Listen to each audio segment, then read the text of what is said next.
السلام عليكم ورحمة الله تعالى وبركاته. جاسبر كو vous allez bien. دونك هذا الفيديو هذا غيكون خاص بالطلبة اللي عندهم العام الاول في الفاك اللي كيتسناو ياخذوا بطاقة منحتي.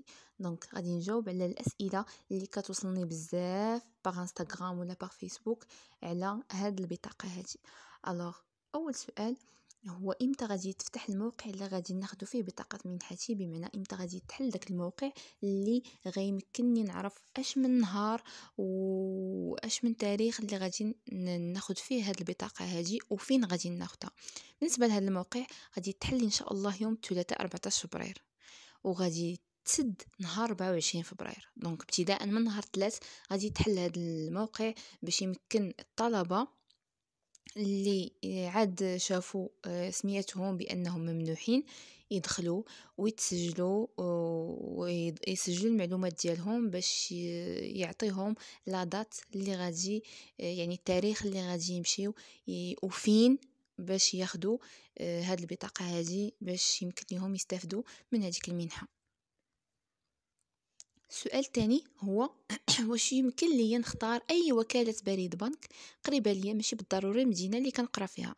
الجواب هو نعم، عندك حريه الاختيار ديال اي وكاله اللي قريبه لك.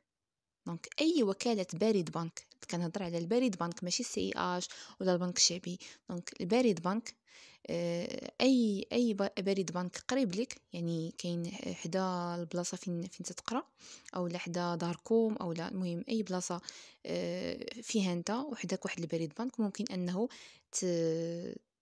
تسجل باش يجيبوها لك لهذاك البريد بنك لهذيك الوكاله. واش يمكن لي نسحب البطاقه من البنك الشعبي او سي اش؟ الوغ هذه لا. علاش؟ لان مصلحه المنح تتعامل فقط مع وكاله بريد بنك، مع البريد بنك فقط. نهار كي تفتح الموقع كيعطيوك تختار الوكالات تاع البريد بنك اللي قريبه لك فقط، ماشي سي اش ماشي شعبي ماشي شي حاجه اخرى. دونك البريد بنك فقط.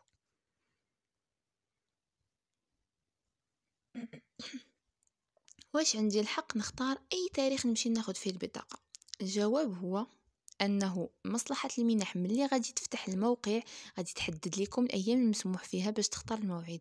انت بدورك اختار النهار اللي يناسبك. دونك النهار اللي ما كتقراش فيه مثلا او لا مسالي فيه غادي تختاروا وغادي يكون هذاك هو النهار اللي غادي تمشي تاخذ فيه هذيك البطاقه. ملي وصلني الموعد نمشي للوكاله نخرج البطاقه، واش غادي يطلبوا مني شي وثائق؟ نعم بطبيعه الحال. علاش؟ باش انه يتاكدوا من الهويه ديالك. الوغ الوثائق اللي غادي تحتاجهم هي اش؟ هي بطاقه التعريف الوطنيه، بمعنى لاكارت ديالك ناسيونال، نسختين من بطاقه التعريف الوطنيه، يعني جوج نتاع لي كوبي ديال لاكارت ناسيونال ديالك، بطاقه الطالب.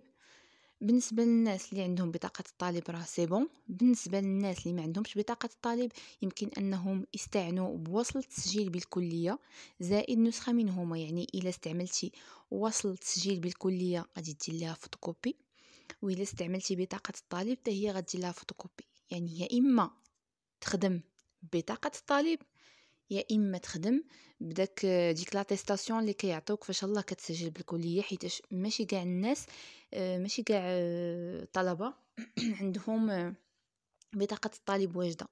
بمعنى كاينين طلبة في لي فاك اللي ديجا خداو بطاقة الطالب وكاينين اللي مازال ما توصلوا ببطاقة الطالب. سي بون.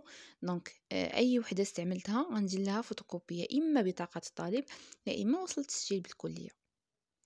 ثم وصل الموعد. هذاك وصل الموعد هو اللي غادي نتيليشارجي، يعني رونديفو اللي عطاوني غادي نتيليشارجيه مني غيتحل السيت، ثم رقم الهاتف الخاص بك ونيميرو التليفون ديالك. دونك هادو هما الوثائق اللي غادي تحتاج.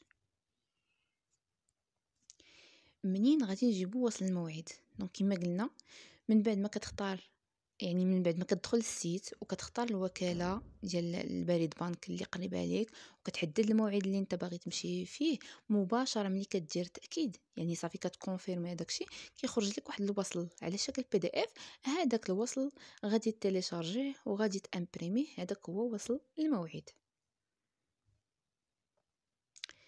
ما عنديش بطاقه الطالب، شنو الحل؟ كما قلنا الا ما عندكش بطاقه الطالب عندك الحل اللي هو تدي معاك وصل التسجيل بالكليه، يعني ديك لاتيستاسيون اللي عطاوك في لافاك. في حالة ما كانتش عندك في حالات ما كانش عندك لا بطاقة الطالب لا وصلة التسجيل، غادي تمشي لافاك وهما غادي يعطيوك شي حاجة كتدل باللي راك كتقرا تما، يعني شي اتيستاسيون، يا اما باللي راك عندك الاس ان، اولا غيعطوك اي حاجة كتاكد باللي راك كتقرا تما، ولا يقدروا يعطوك هذاك وصلة التسجيل نيت.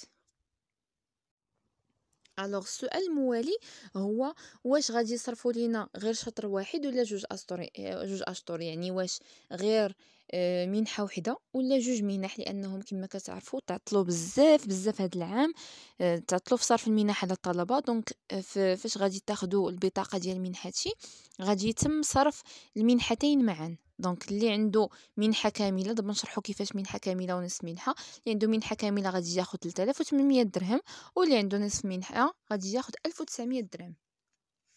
دابا الفرق ما بين منحة كاملة ونصف منحة، كيفاش غادي نعرف راه عندي منحة كاملة كيفاش راه عندي نصف منحة؟ بالنسبة اللي عندهم منحة كاملة، هذه المنحة كاملة تخول للطلبة الذين تبعد إقامة أوليائهم عن المجال الحضري الذي توجد به مؤسسة التعليم العالي التي يتابعون دراستهم بها بمسافة تساوي أو تزيد عن 20 كيلومتر. دونك إلا كنتي بعيد على لافاك، يعني كتنقل ليها مثلا بالطوبيس او كاري او بعيد على لافاك ولا اي مؤسسه ديال التعليم العالي عن ما يزيد ب20 كيلومتر، كتكون عندك منحه كامله، يعني كل 3 اشهر عندك الحق انه تشد 38 الف ريال. اما الا عندك نصف منحه، اللي عندهم نصف منحة فهم مثلا اللي ساكنين في نفس البلاصة فين كاينه لافاك. مثلا إلا جينا نشوفوا جهة مثلا لافاك كلية العلوم مثلا السملالية اللي كاينه في مراكش، الا كنتي ساكن في مراكش سواء في محاميد سواء في المسيره، المهم ساكن في مراكش نيت، يعني بنفس في نفس البلاصه فين كاينه المؤسسه ديال التعليم العالي اللي كتقرا فيها، فانه غتاخد غير نصف المنحه، بمعنى غتاخد تقريبا 18000. السؤال الموالي شحال قيمه المنحه؟ اللي قلنا دابا عندنا المنحه كتجي على 3 اشهر. الشطر الاول فيه 1900 درهم. الشطر هادشي الا عندك منحه كامله، اما الا عندك نصف منحه فعندك 950 درهم. الشطر الاول عندك 1900 درهم، الشطر الثاني 1900 درهم، والشطر الثالث كيعطوك فيه 2533 تقريبا 2533 درهم. اما الا عندك نصف منحه فكتاخد تقريبا 19000 ريال، يعني 950 درهم 950 درهم في الشطر الثاني، وفي الشطر الثالث كتكون 1266 درهم تقريبا. السؤال الموالي واش يقدر يمشي شي واحد في بلاصتي يجيب البطاقه؟ يعني واش يمشي مثلا الوالد ديالي ولا الوالده ديالي ولا الاخ ديالي ولا الاخت ديالي؟ لا، خاص نمشي انا بنفسي، يعني ما يمكنش انني نصيفط شي واحد يمشي يجيبها ليا. سؤال اخر، واش ملي ناخذ البطاقه غادي يطلبوا مني شي فلوس؟ البطاقة، عملية الاستلام ديال البطاقة تتم بشكل مجاني، يعني ما يمشيش يقول لكم شي واحد مثلا اعطيني 50 درهم ولا اعطيني 20 درهم باش نعطيك البطاقة ولا. فعملية الاستلام كتم بشكل مجاني، انت كتاخذ غير الموعد وكتحدد الوكالة اللي غادي تاخذ منها المنحة، يعني اقرب وكالة لك، كتدي وريقاتك وكتاخذ البطاقة ديالك بشكل مجاني. امتى غادي تصرف لينا المنحه؟ الوغ بدايه الاسبوع المقبل غادي ملي غادي تشد لاكارت، غادي يا اما غادي تكون ديجا فيها، او لا غيقولوا لك راه كتسنى واحد 48 ساعه 24 ساعه وغادي تدخل لك ان شاء الله المنحه ديالك. واش نهار تفتح الموقع غادي تحط لنا طريقه باش نختاروا الموعد؟ نعم ان شاء الله، نهار 3 او لا نهار الاثنين في الليل، يعني غدا في الليل ان شاء الله غادي نحط لكم الطريقه ايطاب باغ ايطاب باش انه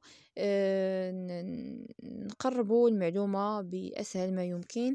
دونك كنتمنى توفيق الجميع، بون كوراج والله يسهل عليكم.